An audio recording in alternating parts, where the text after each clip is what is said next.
بسم اللہ الرحمن الرحیم۔ السلام علیکم طلباء، امید ہے آپ سب خیریت سے ہوں گے۔ یہ آپ کا چھٹا آن لائن اردو کا لیکچر ہے۔ سبق نمبر 10 سے سبق نمبر 13 تک آج ہم گرامر کریں گے۔ سبق نمبر 10 نئے سلیبس کے مطابق پیپر میں نہیں آئے گا۔ اس کا صرف سوال نمبر 6 اور افسانہ کی تعریف اور مثالیں کرنی ہیں۔ سوال نمبر 6 میں عبارت دی گئی ہے، اس میں مناسب مقامات پر رموز اوقاف لگانے ہیں۔ پہلے ہمارے پاس ہے سنو بیٹا، بیٹا کے بعد آپ نے حروف ندائیہ لگانا ہے، حرف ندائیہ۔ حرف ندائیہ الٹا آئی ہوتا ہے، یہ آپ کو نظر آ رہا ہے۔ ملک کو انجینئروں اور ڈاکٹروں کے علاوہ دوسرے شعبہ ہائے زندگی سے تعلق رکھنے والے لوگوں کی بھی ضرورت ہے۔ اس کے بعد آپ نے خاتمہ کی علامت لگانی ہے کے بعد۔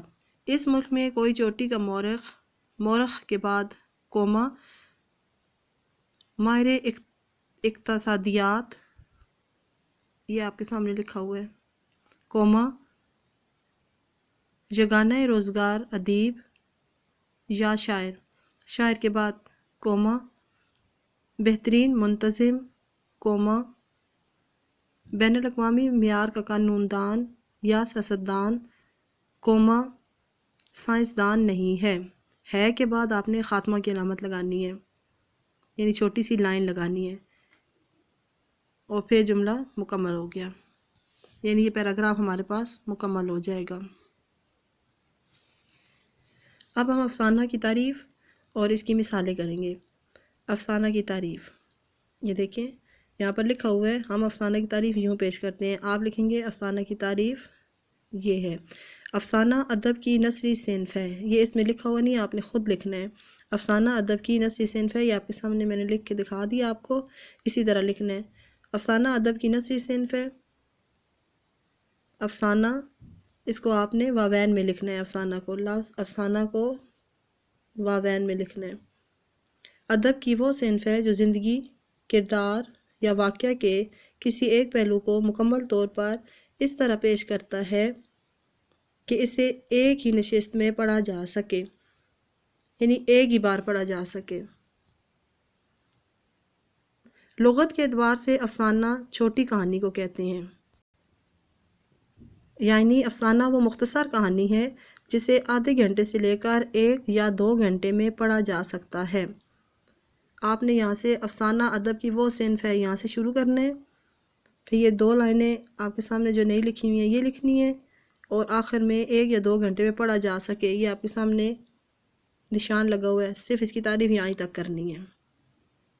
اب یہ مثالیں ہیں، مثالیں کتاب میں موجود نہیں ہیں لیکن میں نے یہ لکھ دی ہیں، آپ دیکھیں۔ اردو میں پریم چند، غلام عباس، احمد ندیم قاسمی اور سعادت حسن منٹو بہت مشہور ہیں، یہ اس کی مثالیں ہیں۔ دیکھیں میں نے کومے لگائے ہوئے ہیں، پریم چند، غلام عباس، یعنی رموز اوقاف کا استعمال کیا ہوا ہے۔ اوپر جو عبارت میں استعمال ہوا ہے کیونکہ وہ لفظ لکھے ہوئے تھے اس لیے ان کے ساتھ نہیں لگا سکے۔ جو بھی رموز اوقاف آپ استعمال کریں گے وہ لائن کے اندر کریں گے، پھر اس کے بعد اگلا لفظ لکھیں گے۔ اس کے بعد سبق نمبر 11۔ سبق نمبر 11 بھی نئے سلیبس کے مطابق پیپر میں نہیں آئے گا، یعنی نئے سلیبس کے مطابق پیپر میں یہ سبق بھی شامل نہیں ہے۔ اس میں بھی آپ نے صرف سوال نمبر 6 اور 7 کرنا ہے۔ 6 میں تو رموز اوقاف کا استعمال ہے، اور سوال نمبر 7 میں آپ کے پاس امدادی افعال سے جملے بنانے ہیں، یعنی مصدر دیے ہوئے ہیں آپ کو، اس سے آپ نے امدادی فعل بنا کے جملے بنانے ہیں۔ یہ سوال آپ نے لازمی کرنا ہے کیونکہ یہ سوال نمبر 7 ایک الگ سوال آتا ہے، 3 یا 4 جملے بنانے ہوتے ہیں پیپر میں۔ سبق نمبر 11، سوال نمبر 6، صفحہ نمبر 105۔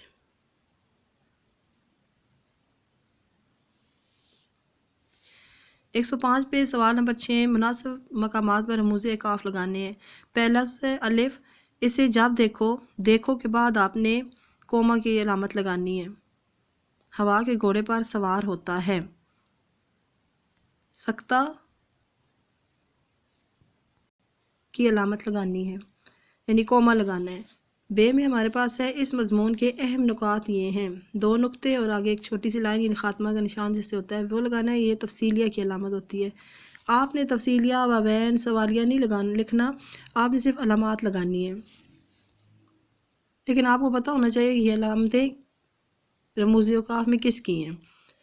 تیسرا، رسول اللہ صلی اللہ علیہ وآلہ وسلم نے فرمایا سب انسان برابر ہیں، سب انسان برابر ہیں، سب کے شروع میں اور ہیں کہ آخر میں آپ نے 2 سیدھے اور 2 الٹے کومے یعنی واوین لگانی ہیں، خاص قول ہے۔ دال ہے ہمارے پاس لڑکے، اس کے بعد آپ نے الٹا آئی یعنی حرف ندائیہ لگانا ہے، حرف ندائیہ لگانا ہے، تم یہاں کیا کر رہے ہو، آگے سوالیہ نشان لگانا ہے یعنی سوالیہ علامت لگانی ہے۔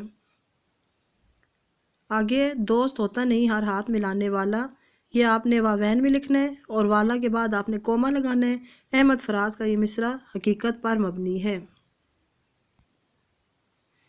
سوال نمبر 7 دیکھیں، اردو میں درج ذیل افعال بطور معاون افعال استعمال کیے جاتے ہیں، آپ ان کی مدد سے 2 جملے بنائیں جس میں یہ بطور امدادی یا معاون فعل استعمال ہوں۔ امدادی یا معاون فعل، اس کی تعریف میں آپ کو کروا چکی ہوں۔ امدادی یا معاون فعل، معاون مددگار فعل ہوتا ہے، امدادی فعل یا معاون فعل کے طور پر استعمال ہوں۔ پہلا لفظ ہے دینا، لینا، دوسرا ہے لینا، تیسرا آنا، چوتھا ہے ڈالنا، پانچواں جانا، چھٹا ہے پڑھنا اور ساتواں ہے اٹھنا۔ یہ جملے آپ کے سامنے بنے ہوئے ہیں امدادی افعال سے۔ پہلا لفظ ہے ہمارے پاس دینا، اس نے اپنی کتاب مجھے دے دی، تم یہ کاغذات جلا دو۔ اب اس میں تو دینا کا لفظ ہی کوئی نہیں ہے، یعنی دینا حرف ہی ہمارے پاس موجود نہیں ہے، تو اس کو ہم بطور امدادی فعل استعمال کر رہے ہیں دینا کو۔ دوسرا ہے لینا، تم اپنی چیزیں اٹھا لو، اس نے اپنا کمرہ سجا لیا ہے۔ آنا، علی جلدی سے گھر چلا آیا، تم میری طرف چلے آؤ۔ ڈالنا، بلی نے چوہے کو مار ڈالا، اس نے اپنے دل سے ہر نقش مٹا ڈالا۔ جانا، وہ صبح سویرے کالج چلا گیا، تم یہاں سے گھر چلے جاؤ۔ پڑھنا، بچہ دیوار سے گر پڑا، چور پولیس کو دیکھ کر بھاگ پڑا۔ اٹھنا، وہ شور کی آواز سن کر جاگ اٹھا،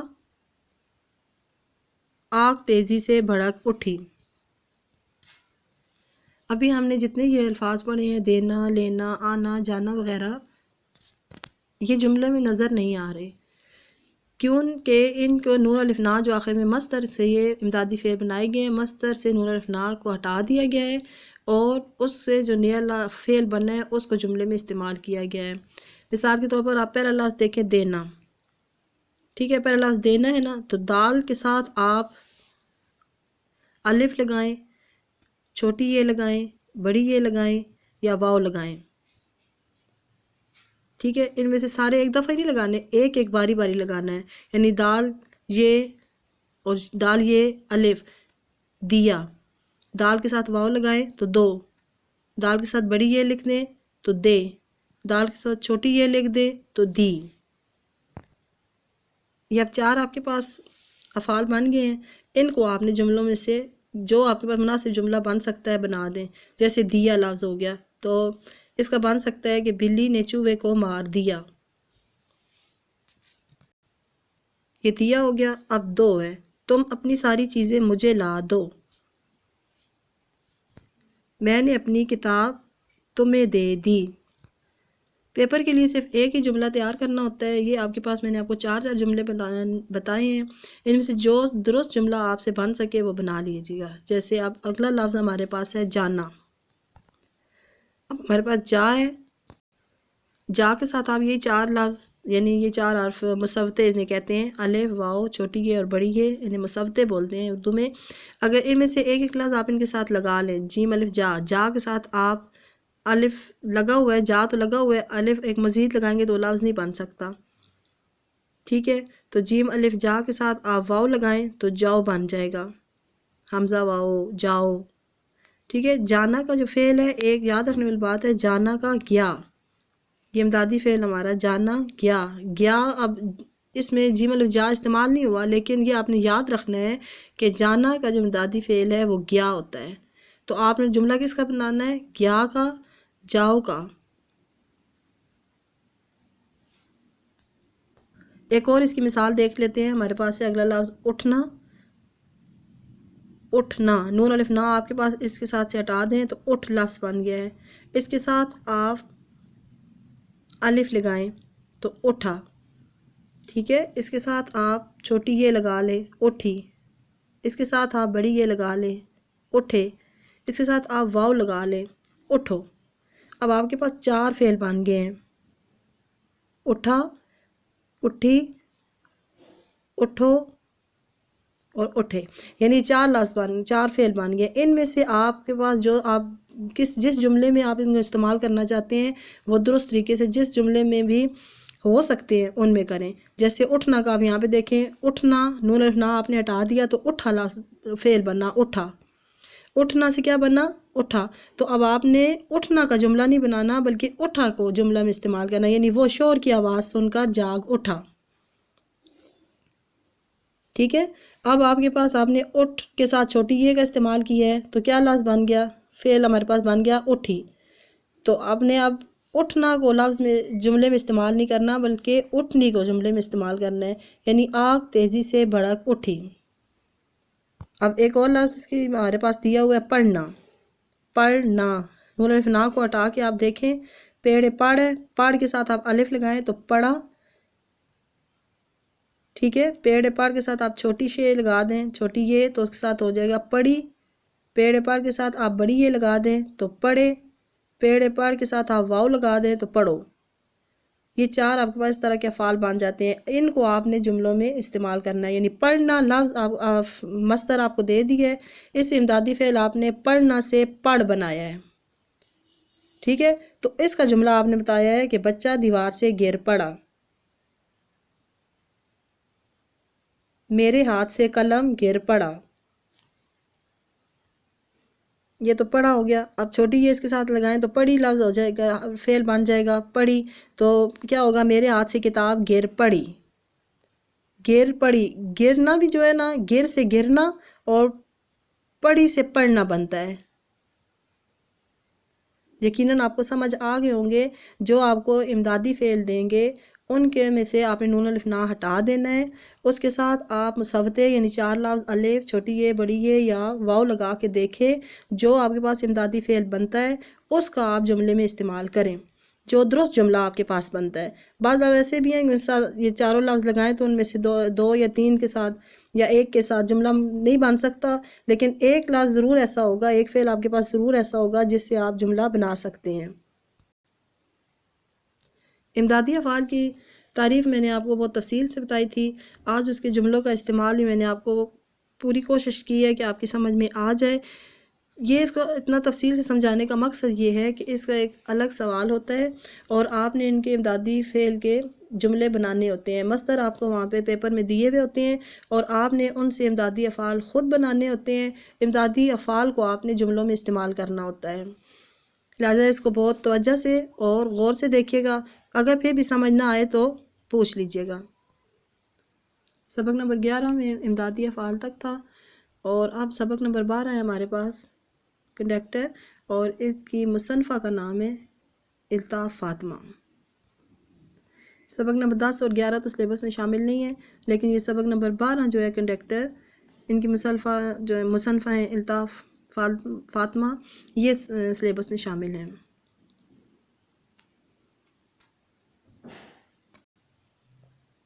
سبق نمبر 12، سوال نمبر 6، صفحہ نمبر 117۔ اس میں آپ کو جملے دیے گئے ہیں، جہاں پہ سوال ہے درج ذیل جملوں میں معاون افعال کی نشاندہی کریں۔ معاون یعنی مددگار، امدادی افعال کی یعنی مددگار افعال کی نشاندہی کریں، یعنی صرف آپ نے ان جملوں میں معاون افعال بتانے ہیں کہ یہاں پر کون سے ہیں، ان کے آپ نے مصدر نہیں لکھنے، میں نے ساتھ آپ کو لکھ کے دکھا دیے، یہ میں لکھے ہوئے ہیں، لیکن یہ آپ نے پیپر میں نہیں لکھنے، صرف آپ نے معاون افعال کو الگ لکھنا ہے۔ جیسے پہلا جملہ ہے، ابرار معاشرے میں اپنا مقام کھو بیٹھا، بیٹھا کے نیچے آپ لائن لگائیں اور اس کو الگ سامنے اس کے لکھیں معاون فعل بیٹھا، بے ہجوم میں تو میرا دم گھٹنے لگا تھا، لگا۔ تیسرا ہے کاش تم میچ جیت سکو، اس میں معاون فعل ہے سکو۔ چوتھا ہے تمام طلبہ یک زباں بول اٹھے، اٹھے۔ پانچواں ہے تھانے دار ملزم پر برس پڑا، معاون فعل ہے پڑا۔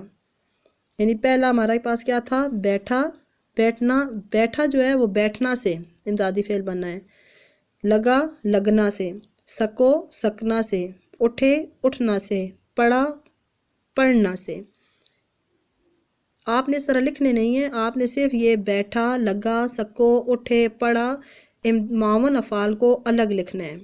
اگر پیپر میں آئیں کہ معاون افعال کے مصدر بھی لکھیں تو پھر آپ نے یہ بیٹھنا، لگنا، سکنا، اٹھنا، پڑھنا لکھنا ہے، نہیں تو آپ نے صرف بیٹھا، لگا، سکو، اٹھے، پڑھا یہ معاون افعال الگ کر کے لکھنے ہیں۔ اب یہاں پر یہ ایک بتانے والی بات ہے کہ جو آپ کا سوال الگ آئے گا امدادی افعال والا، اس میں یہ لفظ دیے ہوئے ہوں گے بیٹھنا، لگنا، سکنا، اٹھنا، پڑھنا۔ اس سے آپ نے اب دیکھنے بیٹھنا سے بیٹھا، لگنا سے لگا، سکنا سے سکو، اٹھنا سے اٹھے، پڑھنا سے پڑھا، ان کے جملے بنے ہوئے ہیں۔ یعنی بیٹھا، لگا، سکو، اٹھے، پڑھا ان کے جملے بنانے ہیں، مصدر کے جملے نہیں بنانے۔ ابھی میں آپ کو پہلے سبق میں، اس سے پہلے سبق میں بھی یہی بتایا ہے، جو ابھی اس سے پہلے سبق میں نے پڑھایا ہے اس میں یہی بتایا ہے امدادی افعال میں کہ نون الف نہ ہٹا دینا ہے، اس کے ساتھ آپ نے مسودے لگانے ہیں، ان میں سے جو لفظ جو فعل آپ کے پاس صحیح بنے گا جس سے مکمل جملہ بن سکتا ہے ان کو آپ نے جملے میں استعمال کرنا ہے، ٹھیک ہے۔ جیسے دیکھیں سکنا ہے لفظ، مصدر سکنا ہے تو نون الف نہ ہٹا دیا ہے، سین کا سک بن گیا، سک کے ساتھ ہم نے واؤ لگایا تو سکو بن گیا۔ جملہ ہم نے کس کا بنایا؟ سکو کا، کاش تم میچ جیت سکو۔ یقیناً آپ کو میری بات سمجھ آ گئی ہوگی۔ صفحہ نمبر 118 پر ہمارے پاس مرکب جملے ہیں۔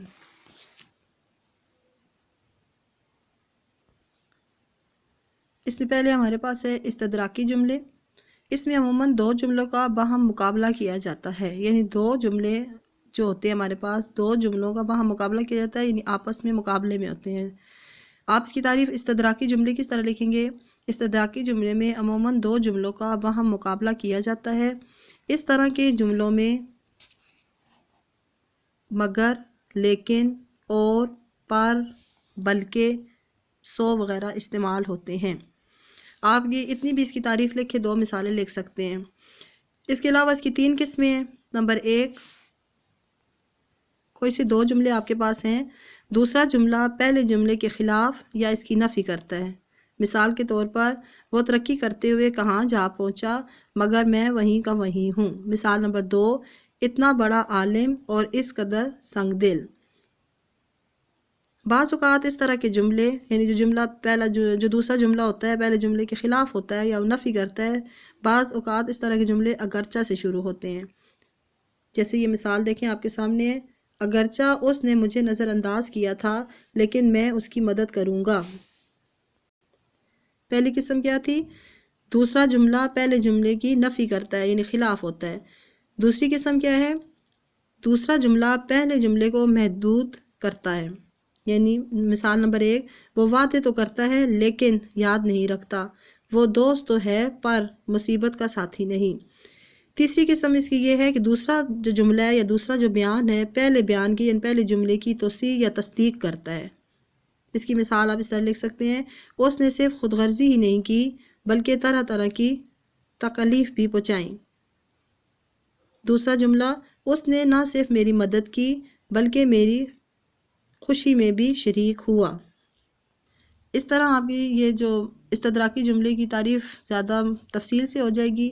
آپ اس کی مختصر تعریف اس طرح لکھ سکتے ہیں کہ اس میں عموماً دو جملوں کا مقابلہ کیا جاتا ہے، دوسرا جو جملہ ہے پہلے جملے کی نفی کرتا ہو، دوسرا جملہ پہلے جملے کو محدود کرتا ہو، یا دوسرا جملہ پہلے جملے کی تصدیق کرتا ہو، اسے استدراکی جملہ کہتے ہیں۔ پھر آپ ان میں سے کوئی سی بھی اس کی دو مثالیں لکھ دیں۔ اس کے بعد ہمارے پاس ہے سببی جملے۔ سببی جملے، سببی لفظ ہی دیکھنے سے ہمیں پتہ چل جاتا ہے کہ کوئی وجہ ہے یا سبب ہے، ٹھیک ہے۔ سببی سبب سے یعنی کوئی وجہ یا کوئی سبب ہے یا کوئی نتیجے کو ظاہر کرنا ہے۔ اس کی تعریف آپ نے کس طرح لکھنی ہے؟ سببی جملے کی ان جملوں میں دوسرا جملہ پہلے جملے کی وجہ، سبب یا نتیجے کو ظاہر کرے۔ یہ دیکھیں آپ کے سامنے لکھا ہوا ہے، ان جملوں میں دوسرا جملہ پہلے جملے کی وجہ، سبب یا نتیجے کو ظاہر کرے۔ ان جملوں سے پہلے کیونکہ، اس لیے، اس واسطے، لہٰذا، پس وغیرہ کا استعمال ہوتا ہے۔ پہلی مثال دیکھیں، وہ بہت بدتمیز ہے اس لیے میں اس سے زیادہ بات چیت نہیں کرتا۔ اس لیے یعنی بات چیت نہ کرنے کی وجہ کیا ہے؟ اس کی بے ادبی ہے۔ دوسرا ہے، مجھے اس کی بات کا یقین ہے کیونکہ وہ سچا ہے۔ وہ سچا ہے اس لیے مجھے اس کی بات کا یقین ہے۔ ٹھیک ہے، سبب بتا دیا گیا نا کہ وہ سچا ہے اس لیے مجھے اس کی بات کا یقین ہے۔ دوسرا جملہ جو ہے اس میں اس کی حقیقت بتا دی گئی ہے۔ بعض اوقات اس طرح کے جملوں سے پہلے لفظ چونکہ کا استعمال بھی ہوتا ہے، جیسے یہ مثال آپ کے سامنے ہے، چونکہ وہ حق پر ہے اس لیے میں اس کا ساتھ ضرور دوں گا۔ اب اس میں سبب جو ہے، وجہ جو ہے وہ پہلے بتا دی گئی ہے کہ وہ حق پر ہے اس لیے میں اس کا ساتھ دوں گا۔ حالانکہ سببی جملے زیادہ تر ایسے ہوتے ہیں جس میں دوسرے جملے میں وجہ بتائی گئی ہوتی ہے اور پہلا جملہ اس کے مطابق ہوتا ہے۔ یعنی کہ اب یہاں پر جیسے ہمارے پاس پہلے ہے، مجھے اس کی بات کا یقین ہے کیونکہ وہ سچا ہے۔ وہ سچا ہے، اس کی سچائی کی وجہ سے اس پر یقین کیا جا رہا ہے۔ کہ دیکھیں آپ کے سامنے ہے صفحہ نمبر 118 پر۔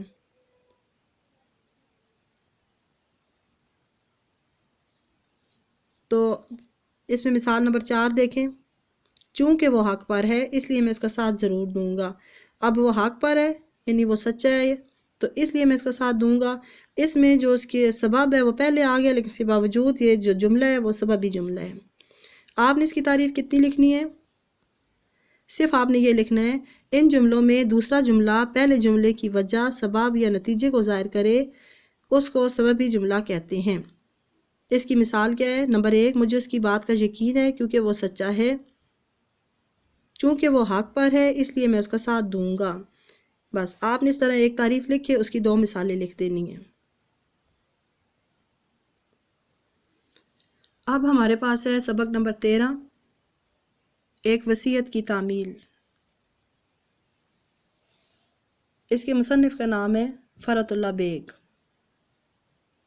یہ سبق آپ کے سلیبس میں شامل ہے۔ سبق نمبر 13، صفحہ نمبر 132، سوال نمبر 4۔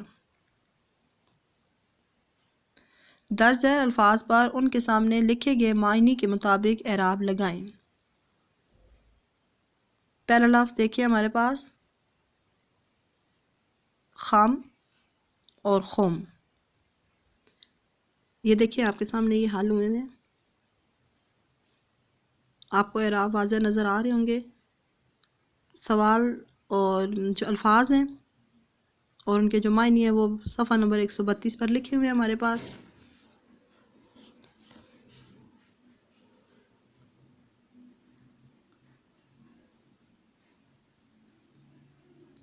یہ دیکھیں، پہلا لفظ ہے ہمارے پاس خم، خے کے اوپر آپ نے زبر لگانی ہے، اور خم کا مطلب ہے ٹیڑھا پن۔ خم اور خم لکھنے میں ایک جیسی لگتے ہیں لیکن اعراب سے ان کے معنی بدل جاتے ہیں۔ خم مین ٹیڑھا پن، خم مین شراب کا مٹکا۔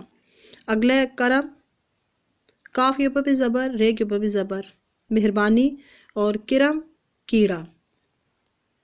اگلا لفظ ہمارے پاس ہے کل، پیش لگائیں گے، تمام، اور کل گزرا ہوا آنے والا دن یا پرزہ۔ اگلا ہے محقق، تحقیق کرنے والا، اور محقق جس پر تحقیق کی گئی ہو۔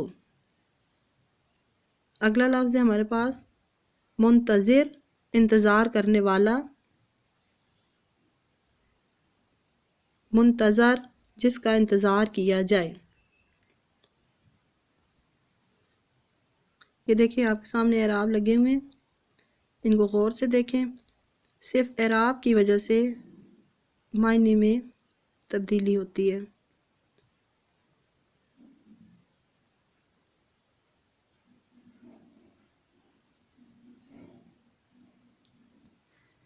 سوال نمبر 3 خالی جگہ پر تو میں حل کروا چکی تھی، لیکن پھر بھی آپ یہ دیکھیں، یہ آپ کو سامنے نظر آ رہی ہیں کہ سوال نمبر 3 خالی جگہ پر کریں، اس میں کون کون سا لفظ آتا ہے۔